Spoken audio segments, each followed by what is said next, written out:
Welcome to God at Work, Stories of Grace and Faith. I'm your host, Chuck Groover. And, last time we started off this season with a look at the life of John Wesley. And we left off where in 1739 he separated himself from the Moravians due to the belief that they had fallen into heresy.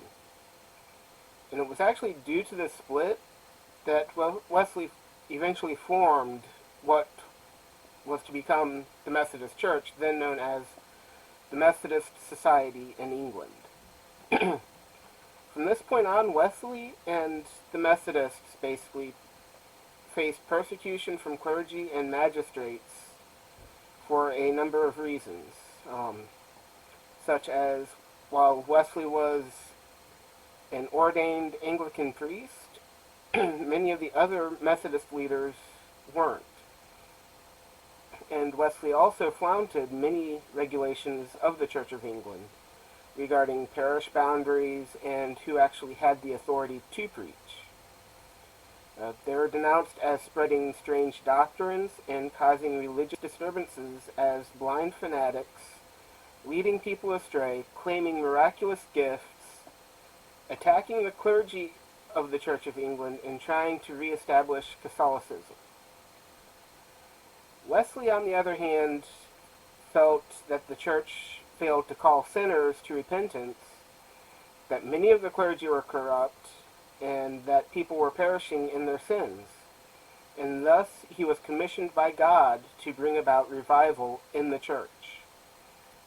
Seeing that the very few clergy that was working with him could not do the work that was needed, Wesley basically decided to approve local preachers who were not ordained by the Anglican Church. And it was this expansion of lay preachers that served as one of the keys to the growth of Methodism. Due to a lack of places of worship, Wesley actually began to provide chapels for his societies, and when the debt on a chapel became a burden, it became proposed that 1 out of every 12 members would take an offering from the other 11. And this produced the Methodist class meeting system around 1742. At first, Wesley would also visit each society regularly, and when the number of societies actually increased, a set of general rules for the United Societies were drawn up in 1743. It was pretty much at this point that Wesley actually started to lay the foundation of what is now the organization, or the organizational structure of the Methodist Church.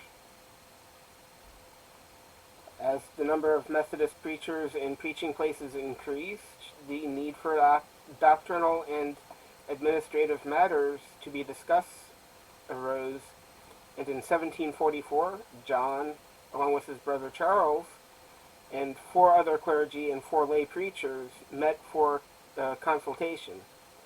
This actually pretty much was the first Methodist conference, and pretty much set and became the ruling body for the Methodist movement. In 1748, following an illness, John was actually nursed back to health by a class leader and housekeeper at an orphan house in Newcastle by the name of Grace Murray. He ended up really taken with Grace, and actually in 1749 invited her to travel with him to Ireland. And it was there that he believed them to actually be betrothed, but they never married. There's some speculation that his brother Charles was against the engagement, but it's really unclear as to why John and Grace never went further. As the societies multiplied, and they adopted elements of an ecclesiastical system, the divide actually between the Church of England and Wesley actually started to grow. The question of division was urged by some of his preachers, but was opposed by some, such as his brother, who, if you remember from last season when I talked about Charles Wesley, when he died, he proclaimed that he never left the Church of England. And just like his brother, John Wesley refused to leave the Church of England, believing that Anglicanism was basically closer to being scriptural than the other options that he saw around at the time. In 1784, pretty much no longer the what was the Anglican Church in the U.S. was in a state of uncertainty after the Revolutionary War, and John not being able to wait any longer for the Bishop of London to ordain someone for the American Methodists, or even for the American Anglican Church, really. And this was basically because the Church of England was disestablished in the United States following the war. Wesley took matters into his own hands and appointed Thomas Cook as superintendent of the Methodists in the United States. And him, and along with a number of others who Wesley had appointed, pretty much formed what became the Methodist Episcopal Church. And I think from my notes, from what I research showed that pretty much that's where both, at least in the U.S., the Methodist and the Episcopal Church, which is the United States version of the Anglican Church, actually started to originate.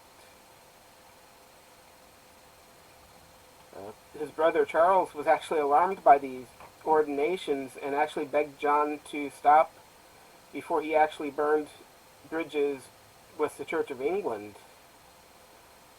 To which John basically replied that he had not separated from the church, and he did not even intend to separate from the church, but that he must and would save as many souls as possible while he lived. And that meant making sure that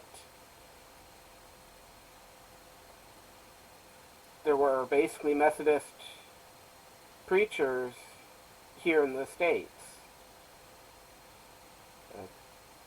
Towards the end of his life, his health actually started to decline, and he stopped preaching, and he actually wrote less than a year before his death, "This day I enter into my 88th year. For above 86 years I found none of the infirmities of old age. My eyes did not wax dim, neither was my natural strength abated. But last August I found almost a sudden change. My eyes were so dim that no glasses would help me. My strength likewise now quite forsook me, and probably will not return in this world."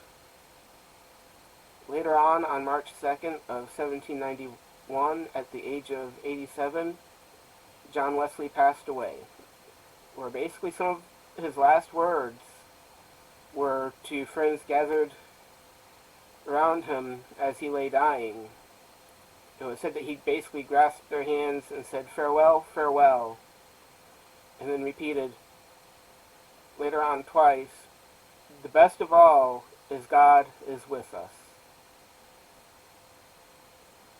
Due to his charitable nature, Wesley died poor, but left his life's work of 135,000 members, 541 Methodist preachers.